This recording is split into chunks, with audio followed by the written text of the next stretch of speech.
One of the first things I did when I knew that I had cancer, and it was bladder cancer, I knew a healthcare professional actually who had been dealing with kidney cancer, and I called her immediately from the hospital and asked her what the name of her surgeon was at the university hospital 150 miles away, because I knew that's who she was using. And she gave me his name, and we immediately went home and set up the appointment. After that, in that day until the appointment came, I called some of my close friends. I called one of my friends whose wife had passed away from cancer about 8 years prior. And the first thing he said to me was that cancer doesn't need to be a death sentence anymore.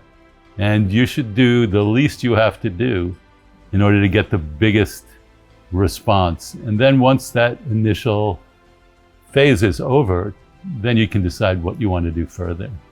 I called another friend who had a cousin who was an oncologist, and I reached out to him. I knew him as well, and he gave me some pointers about what to be paying attention to and some of the treatments that might be offered to me and how I could make choices about those treatments.